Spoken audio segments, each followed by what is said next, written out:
We are so back, fam. So about yesterday, 24 hours ago, or they're so right. The release of the first broadcast of the second season of the 100 Girlfriends Who Really Love You series has dropped, and boy oh boy, it's a good one. I feel like we're gonna feast well this season of Hyakkano anime because right again, off the bat, right? Already just taking a look at the first episode, it's pretty good, pretty decent, pretty amazing, well done, and I really love everything about it, right? The pacing is done really well, and you know what, I will get more into that later on, right?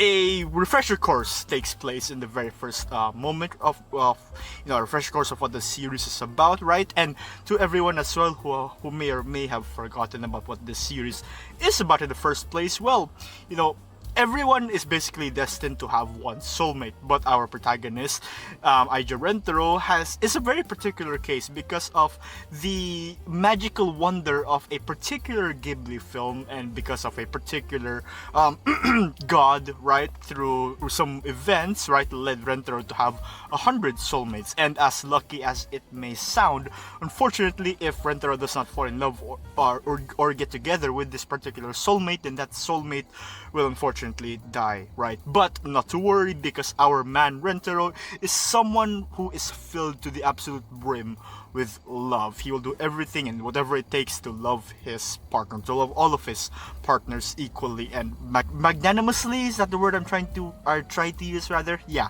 basically no limits, right? And he makes it his mission. Rentaro makes it his mission to love each and every one of his soulmates that he finds across the entire journey of the manga, right? So really nice refresher course. I really love it. And after that quick little recap, we kick off to the opening theme song already for the second season, and boy oh boy, fam, this is such a it's a delightful one, I really have to say, right? I really wanted to make a whole video dedicated to explaining what the opening theme song is, right? Song wise, lyrically wise, right? I really love it. And I still hold true to the statement to say that this song really makes me tear up, really makes me so emotional.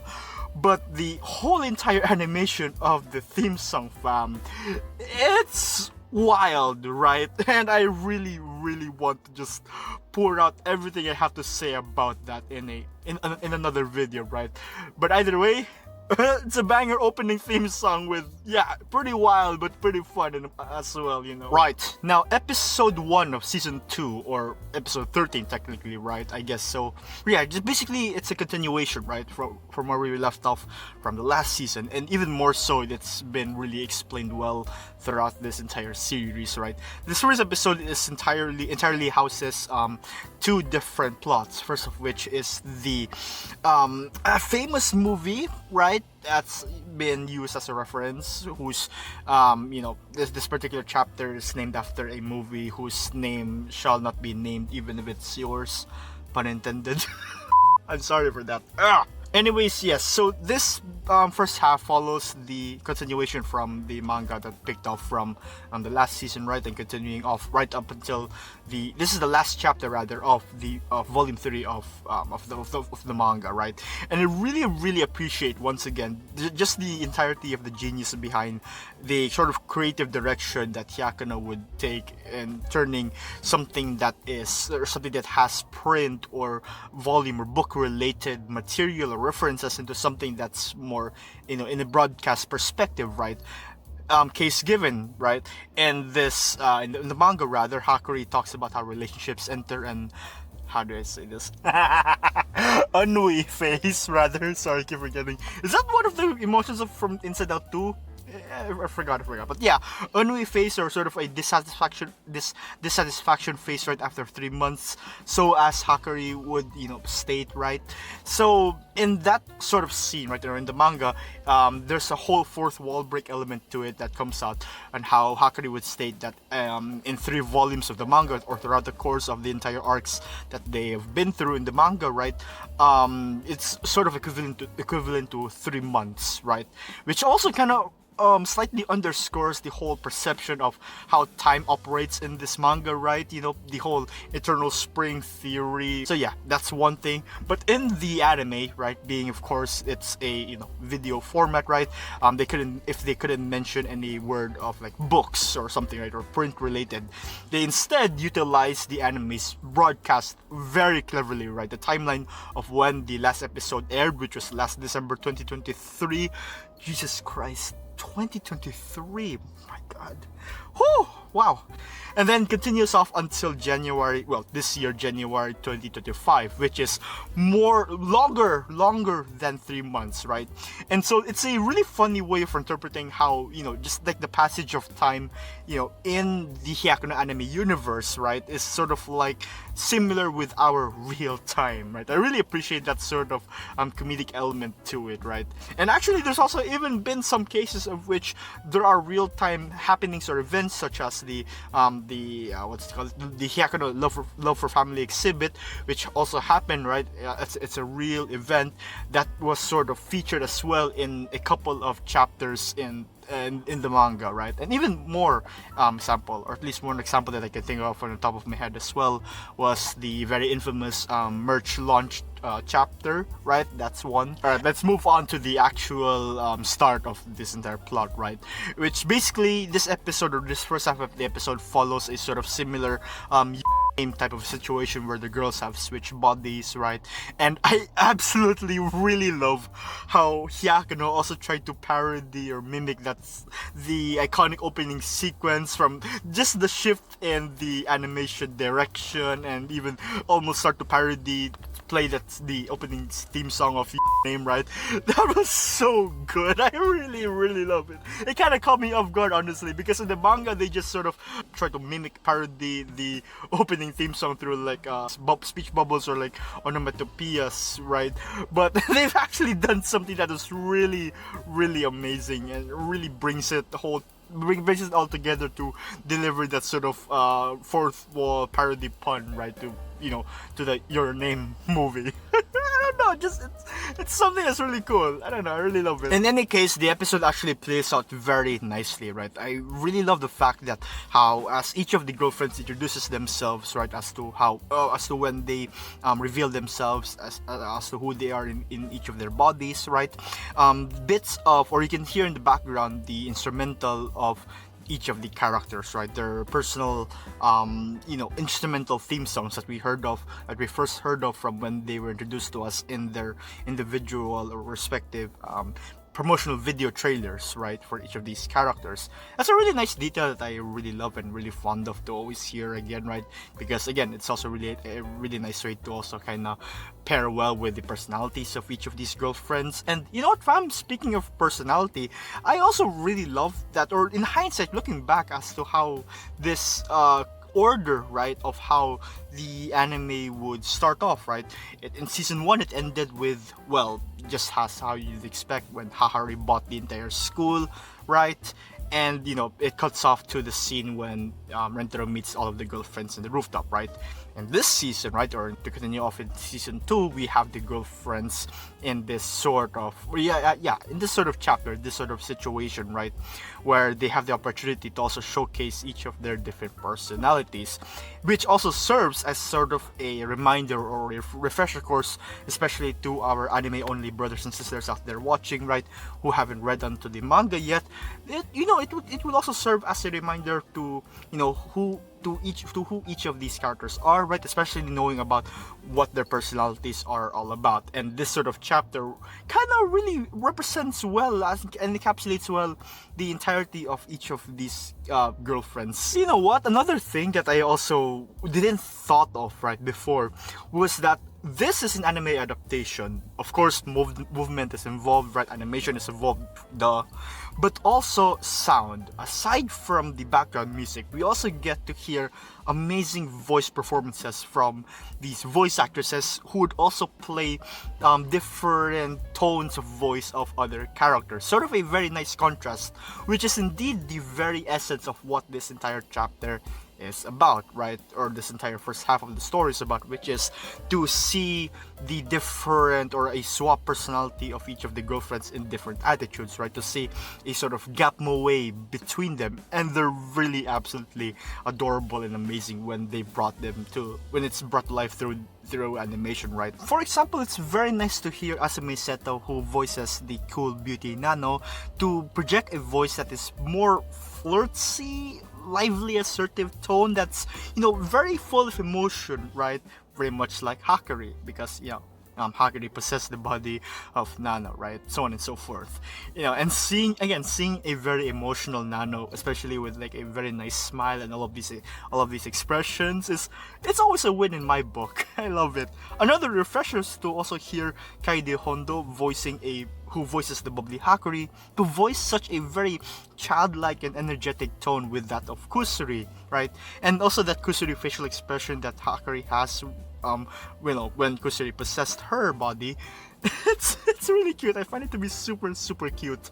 Now, to Ayaka Asai, who voices the energetic Kusuri, to sound so motherly and project that sort of maternal tone of voice to her, just like Hahari.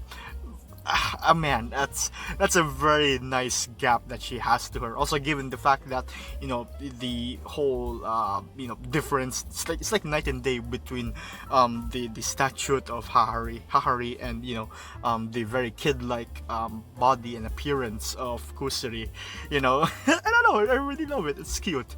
To hear also Sumire Iwasaka, who voices that very Hahari to sound very tsundere like much like Karene. It's cute, the way that she pouts and everything about the way she tries to be so honest, right? It's cute. I really love it.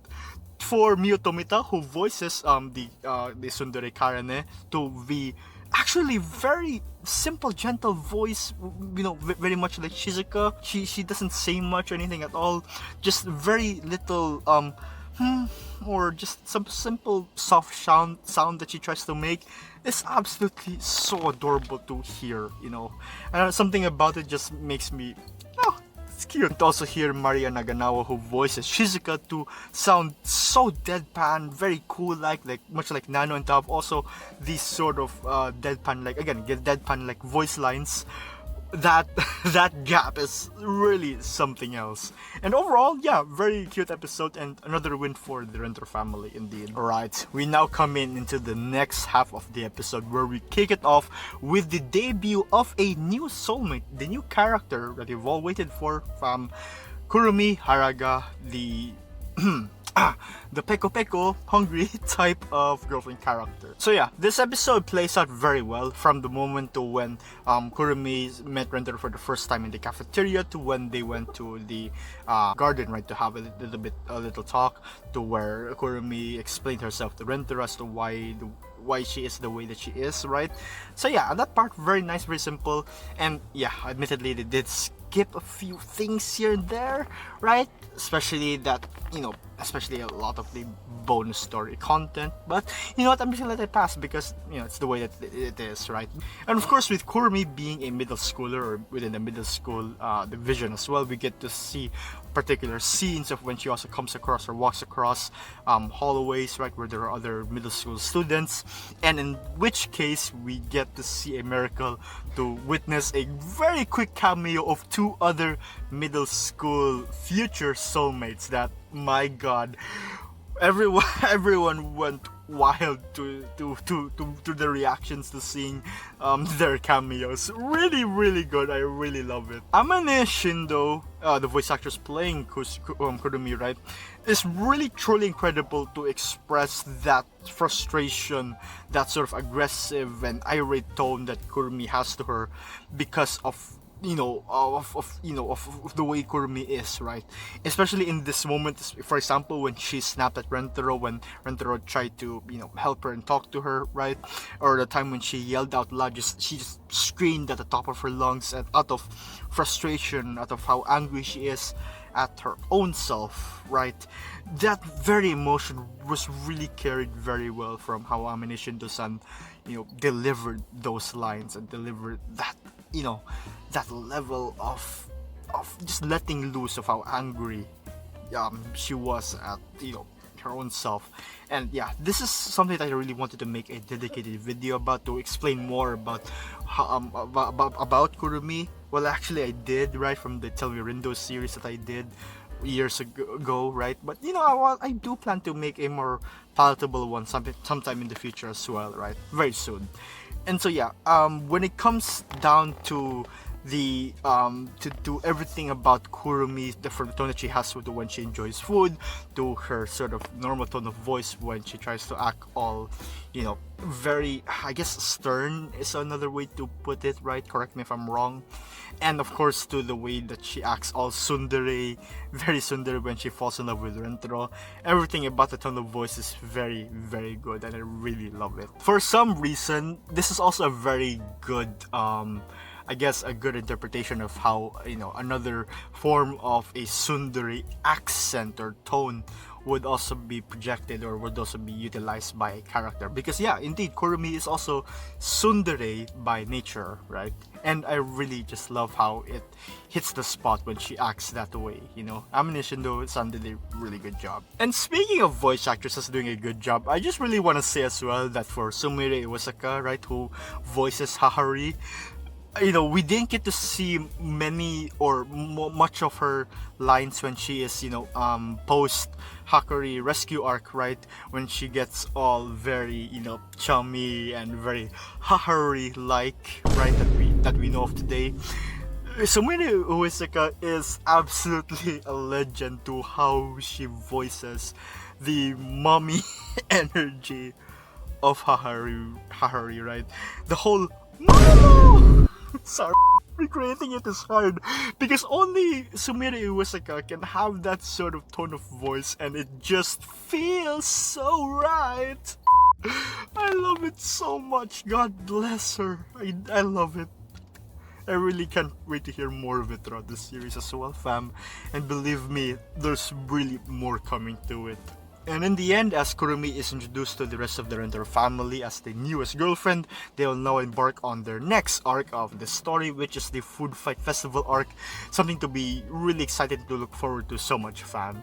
And believe me, it's gonna be a wild one, given that if they pull it off, they'll pull it off. If you know, you know. It's absolutely amazing. The ending theme song is also really super, super cute. I'm so happy because they've also followed the same art style as they did in the first ending theme song, right? Animation wise, right? And I really love it. It's such a happy, fun theme song titled Unmei, right? And it's also sung by Amane Shindo, Rie Takahashi, Lin, and Takao Kanon, Kurumi, Iku, Mimi, and Meme respectively. So yeah, that's a very nice touch that they have to it, right? I love it. And you know what else I love? I love how this song is right because, Rentaro is truly top of Karashi and king of Karashi. God, I love it. Anyway, that being said, thank you for listening, fam, and take care. Mwah.